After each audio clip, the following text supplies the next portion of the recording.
नमस्कार दोस्तों, स्वागत है आपका हमारे इस YouTube चैनल अद्भुत ज्ञान गंगोत्री में। दोस्तों, आज की वीडियो में हम जानेंगे कि पौराणिक मान्यताओं के अनुसार मनुष्य पूर्व जन्म में कौन था। वह मनुष्य था या जानवर या कोई पक्षी। दोस्तों, हर व्यक्ति के मन में यह प्रश्न जरूर उठता है कि वह पूर्व जन्म में कौन था। हर मनुष्य अपने पूर्व जन्मों के बारे में जानना चाहता है, क्योंकि हमारे हिंदू धर्म वेद शास्त्रों में इसका वर्णन मिलता है कि मनुष्य का कई बार जन्म होता है। भगवान श्री कृष्ण ने भी गीता में इस रहस्य को बताया है। भगवान श्री कृष्ण कहते हैं, प्रत्येक मनुष्य का पुनर्जन्म होता है, क्योंकि आत्मा अजर अमर होती है। वह एक शरीर का त्याग करके दूसरे शरीर में प्रवेश करती है। जैसे मनुष्य अपने पुराने वस्त्र को त्याग कर नया वस्त्र धारण करता है, ठीक उसी प्रकार आत्मा भी पुराने शरीर को त्याग कर नया शरीर धारण करता है।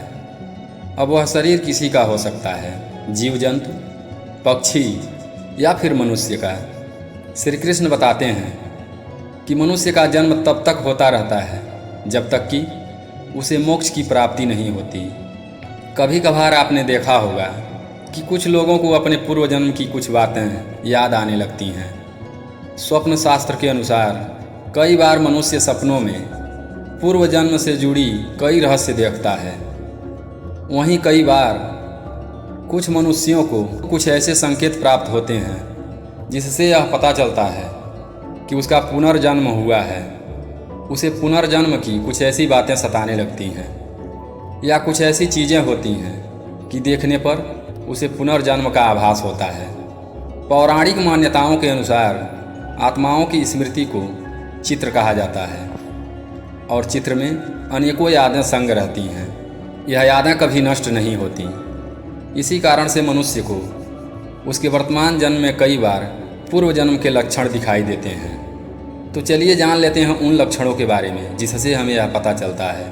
दोस्तों, भगवान श्री कृष्ण ने ऐसे 4 लक्षण बताए हैं जिससे हमें पता चलता है कि मनुष्य का पुनर्जन्म हुआ है। दोस्तों, आपसे अनुरोध है कि इस वीडियो को लास्ट तक जरूर देखें, क्योंकि आधा अधूरा ज्ञान अच्छा नहीं होता।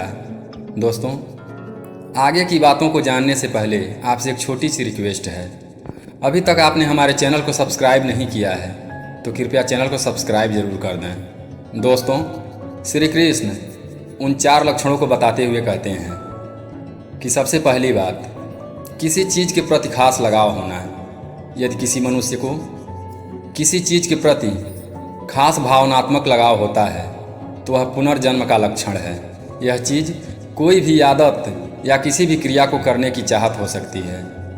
उस आदत और चाहत की मनुष्य के पूर्व जन्मों के साथ या माता पिता या परिवार के साथ कोई संबंध नहीं होता है। जैसे किसी मनुष्य को बचपन से ही संगीत से प्यार होता है, जबकि उसके परिवार में कोई भी सदस्य संगीत से संबंधित नहीं होता है। जैसे किसी को बचपन से ही गाना गाने का शौक़ होता है या नाचने का शौक़ होता है, या कोई मनुष्य वेद शास्त्र जैसे विषयों में बचपन से ही रुचि दिखाने लगता है, तो इससे यह समझ में आता है कि उसका पूर्व जन्म उस चीज़ के यादों से जुड़ा हुआ है। दूसरी बात, किसी बात से अनजाना भय होना।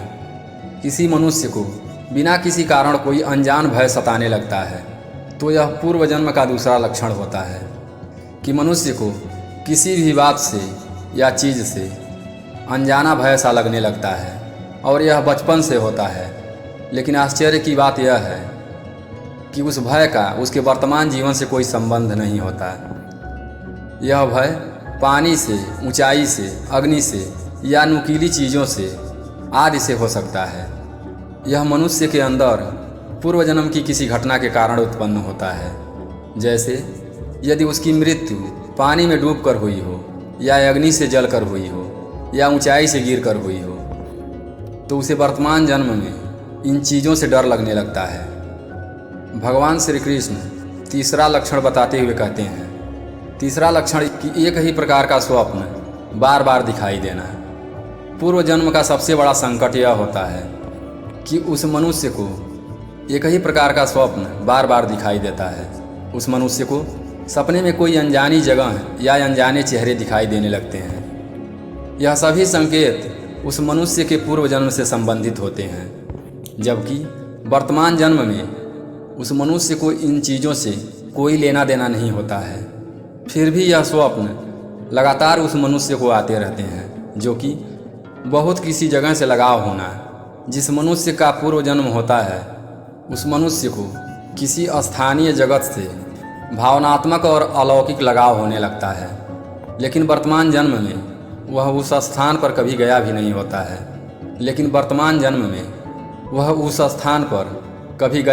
होता है।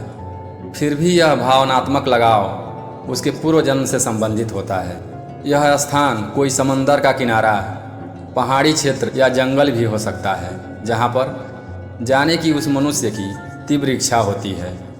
भगवान श्री कृष्ण चौथा लक्षण बताते हुए कहते हैं, अनहोनी होने का पूर्वाभास होना। जिस मनुष्य का जन्म हो चुका है उस मनुष्य के मस्तिष्क में एक विचित्र शक्ति होती है, जिस कारण से कोई भी अनहोनी घटना घटने से पहले उसे पूर्वाभास होने लगता है कि भविष्य में कोई दुर्घटना होने वाली है। उसका मन विचलित होने लगता है। यह भी ध्यान रखने योग्य बात है कि उस मनुष्य के पूर्व जन्म से वर्तमान जन्म का कोई भी नाता नहीं होता है। बस हमारी आत्माएं हमें यह संकेत देती हैं कि हम पूर्व जन्म में क्या थे। दोस्तों, यह 4 लक्षण बताते हैं कि मनुष्य का पूर्व जन्म होता है। दोस्तों, आशा करता हूं कि यह जानकारी आपको अच्छी लगी होगी, तो वीडियो को लाइक करें और कमेंट में कुछ भी अच्छी सी बातें लिखकर इस वीडियो को अपने दोस्तों के साथ ज़्यादा से ज़्यादा शेयर करें। फिर मिलते हैं एक नई जानकारी के साथ अगली वीडियो में। तब तक के लिए अपना ख्याल रखें, हमेशा खुश रहें। हमारे साथ वीडियो में अंत तक बने रहने के लिए धन्यवाद।